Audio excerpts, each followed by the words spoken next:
నా పక్కన ఉండే అబ్బాయి పేరు వెంకటేష్. ఆయన ఎదట్లో పనిచేస్తారా కేబులో మా మల్లేశంలో ఎప్పటి నుంచి ఉన్నాడు కదా, ఆయన దగ్గర పనిచేస్తాడు. నేను ఆయన కూర్చోబెట్టి పాపం ఆయన గురించి ఆ పిల్లోడికి ఇప్పుడు ఉద్యోగం కూడా ఇస్తున్నాను. నేను లేదు కాబట్టి ఆ పిల్లోడికి నా బాధ్యత ఇస్తున్నా. నేను పుట్లూరు రోడ్డు ఇచ్చేస్తున్నా. మరి అతనికి ఏం కడుపు పండిందో నాకు తెలియదు. నేను పోతా మాట్లాడతా, వేరే వాళ్ళు ఏదో మాట్లాడతాను. పుట్లూరు రోడ్లో మా పిల్లోళ్ళు కొంత ముందర ఉన్నారు. ఈ అబ్బాయిని కొట్టేది చూసి ఏం చేసినా తెలుసా, ఎందుకు కొడతారని పోయినా. అందులో సందులేకపోయినాడు, పట్టుకోండొచ్చు. అప్పుడు ఏం చెప్పారంటే వీళ్ళు, అన్నా పిచ్చోడు వస్తున్నాడు అని అన్నారు. అవును, పిచ్చోడు వస్తున్నాడు, నువ్వెందుకు కొట్టినావు అంటే, ఆ అబ్బాయి ఉద్దేశంలో నువ్వే పిచ్చోడివి అని. ఆ పిల్లోడు కరెక్ట్, ప్రమాణం చెప్తాను, ఆ పిల్లోడు కరెక్ట్. వాడొక్కడు గుర్తించినాడు నన్ను. ఏమన్నాడు, పిచ్చోడు వస్తున్నాడు. ఎందుకంటే ఆ పిల్లోని ఉద్దేశంలో ఎవరికి ఏంది కావట్లేదు, నీకెందుకురా కావట్లేదు ముసలోడా, నీకు 73 సంవత్సరాలు రా, కాళ్ళు ఈడ్చుకుంటా వచ్చి ఇవన్నీ చేస్తావు, నువ్వు ఒక పిచ్చోడు అన్నాడు.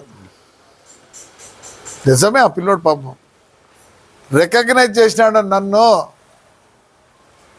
ఎవరికి లేని బాధ్యత ఈ వయసులో మన శ్మశానం కొడితే. మా ఊర్లో నన్నేమనలే, నాకు ధైర్యం. మా ఊర్లో ఒకటే నిర్ధారించుకున్నారు, ప్రభాకర్ రెడ్డి ఏమి చేసినా ఊరుకు బాగు చేస్తాడని.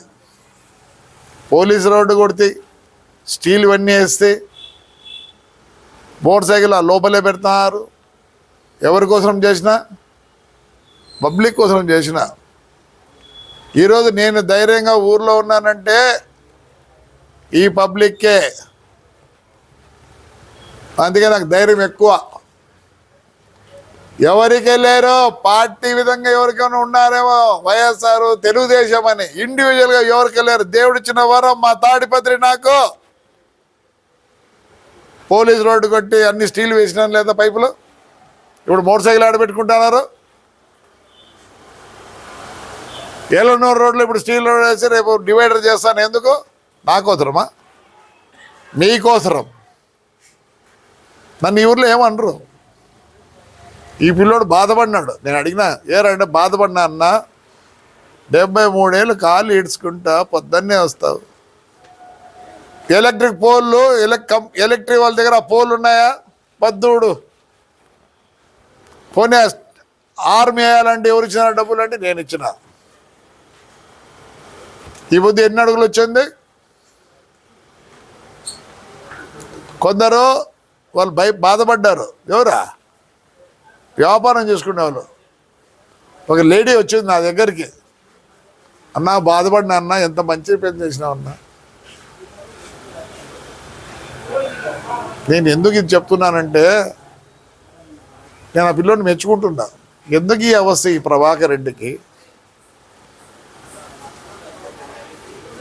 వాడొక్కడ గుర్తించిన నేను పిచ్చోన్నాను ఈ ఊర్లో. అన్నం అడిగితే చిన్న పాట ఉంది, పిచ్చోళ్ళు అన్నారు అని. తాడిపత్రికి పని చేస్తుంటే పిచ్చోళ్ళు అంటారు నన్ను. మీరు పిచ్చోళ్ళన్నా అనండి, నన్ను పనికి బాగా కొడకనండి, ఏమన్నానండి. ఈరోజు నేను ఇలా కూర్చున్నానంటే ఏ ఊరికన్నా పోనీ కనీసం 100 సెల్ఫీలు అడుగుతాడారో. విజయవాడకు పోతే అసలు దిక్కేదే లేదు, ఎయిర్పోర్ట్లో అడుగుతారు. ఎవరిచ్చినారు నాకు? ఈరోజు ఇంతమంది సెల్ఫీలు అడుగుతాడు. వచ్చేది మీ తాడిపత్రి ప్రజలే. మీరున్నారనే ధైర్యంగా ఉన్నా. ఇదే నిన్న మా ఎక్స్ ఎమ్మెల్యే పెద్దారెడ్డి గారు వచ్చారు. నేను ఇంకా పనుకొని నిద్రపోతున్నా. నా వైఫ్ ఫోన్ ఎత్తింది కింద నుంచి, అమ్మ గలాట్ అవుతుందని. నన్ను లేపితే పరిగెత్తుకు అదే నైట్ డ్రెస్లో పరిగెత్తుకుంటా. చూడండి ఆ ఫోటోలు కూడా. ఎందుకు ఆయన చాలా బాధపట్టిపోయినాడు ఊరిని. ఆ బాధతో వాళ్ళు వచ్చారు. ఎస్, నాకు ఈరోజు జనం ఉన్నారు. తాటిపత్రి దయా దాక్షంతో నాకు జనం ఉన్నారు. రండి ఎవరైనా సరే. ఊరు గబ్బు పడుతుంది, పరిగెత్తుకుంటూ వచ్చిన ఎస్ఐసి ఆడున్నారు సార్ అన్నారు. ఏం దొరకదు పోండి అన్న. ఆయన పొద్దున్న నాకు పర్మిషన్ ఎస్పీ అంటాడు. ఎస్పీ గారు ఇస్తారు పర్మిషన్, రాండి. ఈ ఊర్లోని ప్రజలు నిన్ను రానిరు. నేనేం చేయలేదు దానికి. నేను ఈ ఊరు బాగా కోరేవాడిని. నేను అబ్బాయిని కూడా ఏం అండంలే. వాడు బాధపడ్డాడు. 73 ఏళ్ళు ఈడ్చుకుంటా రోజు. ఏంది ఈయన అట్లన్నాడు నన్ను పిచ్చోడని. అర్థమైందా? వాడి మనసులో బాధ. ఏం అవసరమే ఎవరికి కట్టింది, ఈయన కట్టిందంటే. ఎస్, నాకు కాబట్టింది. ఇదే కాదు, మొత్తం అన్ని రోడ్లు నేను చేయాలనుకుంటున్నా. దాన్ని పిచ్చోడని సరే కొట్టినా నేను విడిచిపెట్టను. ఎందుకు ఇవన్నీ చెప్తానంటే చూడే, ఆ పిల్లోడు ఎంత వాడికి నా మీద బాధ కనిపించింది. మా వాళ్ళు కొట్టినారండి. కొడతాడని నేను పరిగెత్తిన. ఎందుకు వాడిని కొడతానారని. వాడు నిన్ను